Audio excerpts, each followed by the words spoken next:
2976 ಹೆಣ್ಣು ಮಕ್ಕಳನ್ನ ಆತ ತನ್ನ ಕಾಮತೃಷೆಗೆ ಬಳಸಿಕೊಂಡು ವಿಕೃತವಾಗಿ ವರ್ತನೆ ಮಾಡಿದ್ದಾನೆ. ಯಾವ ಕಾಮಕ್ರಿಯೆಯಲ್ಲಿ ಆತ ತೊಡಗಿದ್ದ ಅದರ ವಿಡಿಯೋವನ್ನ ಅವನೇ ಚಿತ್ರೀಕರಣ ಮಾಡಿಕೊಂಡು ಆತನ ಮೊಬೈಲ್ನಲ್ಲಿ ಇಟ್ಕೊಂಡಿದ್ದ. ಆ ಮೊಬೈಲ್ ಇದ್ದಂತಹ ವಿಡಿಯೋಗಳು ಹೇಗೋ ಲೀಕ್ ಆದವು. ಆ ಲೀಕ್ ಆದಂತಹ ವಿಡಿಯೋಗಳ ಬಗ್ಗೆ ಕಳೆದ 6-7 ತಿಂಗಳ ಹಿಂದೆನೆ ಮಾಧ್ಯಮಗಳಲ್ಲಿ ವರದಿಯಾಗಿತ್ತು. ಈ ತರದ ಒಬ್ಬ ಪ್ರಭಾವಿ ರಾಜಕಾರಣಿ ಮತ್ತೆ ಹಾಸನದ ಸಂಸದನ ಒಂದು ಕಾಮ ಚೇಷ್ಟೆಗಳ ಬಗ್ಗೆ ಎಲ್ಲ ಮಾಧ್ಯಮಗಳಲ್ಲಿ ವರದಿ ಆಗ್ತಾ ಇರ್ತಕ್ಕಂಥ ಸಂದರ್ಭದಲ್ಲಿ ಅವರು ಹೋಗಿ ಅದಕ್ಕೆ ಇಂಜೆಕ್ಷನ್ ಆರ್ಡರ್ ತಗೊಂಡ್ಬಂದ್ರು, ಸ್ಟೇ ತಗೊಂಡ್ಬಂದ್ರು ಅನ್ನೋ ಕಾರಣಕ್ಕಾಗಿ ಅದು ಅಲ್ಲಿಗೆ ನಿಂತಿತ್ತು. ವಿಚಾರವಾಗಿ ಹೆಚ್ಚು ಜನರು ಮಾತಾಡೋದನ್ನ ನಿಲ್ಲಿಸಿದ್ರು.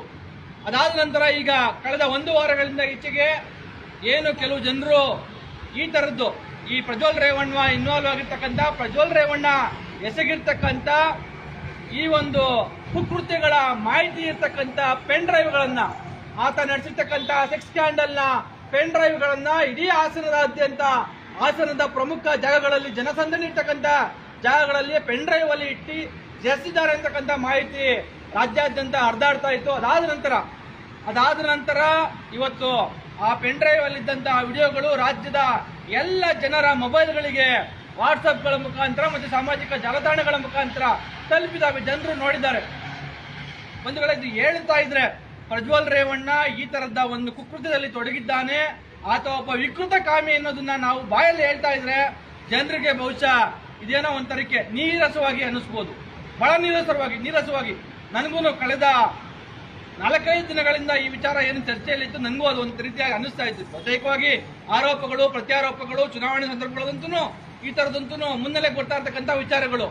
ಆದ್ರೆ ಮನುಷ್ಯರಾಗಿರ್ತಕ್ಕಂಥವ್ರು ನಾಗರಿಕ ಸಮಾಜದಲ್ಲಿ ನಾನೊಬ್ಬ ನಾಗರಿಕನಾಗಿ ಬದುಕ್ತಾ ಇದ್ದೀನಿ ಅಂತಕ್ಕಂಥ ಯಾವನೇ ಒಬ್ಬ ವಿಡಿಯೋಗಳನ್ನ ನೋಡಿದ್ರೆ ಪ್ರಜ್ವಲ್ ರೇವಣ್ಣನಂತ ನೀಚ ಕಾಮುಕ ಅಧಿಕಾರ ದುರುಪಯೋಗ ಮಾಡ್ಕೊಂಡಿರ್ತಕ್ಕಂಥ ಈ ತರದ ಮೋಸಗಾರ ಅಥವಾ ವಂಚಕ ಇನ್ನೊಬ್ಬ ಇಲ್ಲ ಅಂತಕ್ಕಂಥದ್ದು ಖಾತ್ರಿ ಆಗುತ್ತೆ. ಈ ವಿಚಾರವಾಗಿ ಇದೊಂದು ಬಹಳ ಗಂಭೀರವಾದ ವಿಚಾರ. ಇವತ್ತು ರಾಜ್ಯದಲ್ಲಿ ಅಧಿಕಾರ ಇರ್ತಕ್ಕಂಥ ಈ ತರದ ಪಾಳೆಗಾರಿಕೆ ಸಂಸ್ಕೃತಿ ಹೊಂದಿರತಕ್ಕಂಥ, ಎಸ್ಪೆಷಲಿ ನಾವು ಇದನ್ನ ಹೇಳ್ಬೇಕು, ಪಾಳೆಗಾರಿಕೆನೇ ಇವ್ರದ್ದು. ಪಾಳೆಗಾರರು ಇವರು ಹೊಳೆನರಸೀಪುರದ Revanna and family, especially Revanna and family. ದೇವೇಗೌಡರನ್ನ ಬಿಟ್ಟು ಒಂದು ಕೆಳಗೆ ಮಾತಾಡೋದಾದ್ರೆ ರೇವಣ್ಣ ಅಂಡ್ ಫ್ಯಾಮಿಲಿ ಬಹಳ ಈ ವಿಚಾರದಲ್ಲಿ ಪಾಳೆಗಾರಿಕೆಯಲ್ಲಿ ಕುಖ್ಯಾತಿ. ನೋಡಿದ್ದೀವಿ ಹಲವಾರು ಸಂದರ್ಭಗಳಲ್ಲಿ. ಭವಾನಿ ರೇವಣ್ಣ ಹೇಗೆ ನಡ್ಕೊಂಡಿದ್ದಾರೆ. ಹೊಳೆ ನರಸೀಪುರಕ್ಕೆ ಹೋದಂತಹ ಸಂದರ್ಭದಲ್ಲಿ ಭ್ರಷ್ಟ ಅಧಿಕಾರಿಗಳನ್ನ ಪ್ರಶ್ನೆ ಮಾಡೋದಕ್ಕೆ ನಾವು KRS ಪಕ್ಷದಿಂದ ಹೊಳೆ ನರಸೀಪುರಕ್ಕೆ ಹೋದ ಸಂದರ್ಭದಲ್ಲಿ ಯಾವ ರೀತಿಯಾಗಿ KRS ಪಕ್ಷದವರ ಮೇಲೆ ದಬ್ಬಾಳಿಕೆ ಮಾಡಿದ್ರು, ಕಲ್ಲಲ್ಲಿ ಹೊಡೆದ್ರು. ಪೊಲೀಸು ನಾವಿವತ್ತು SP ಕಚೇರಿಯಲ್ಲಿ ಇದ್ದೀವಿ.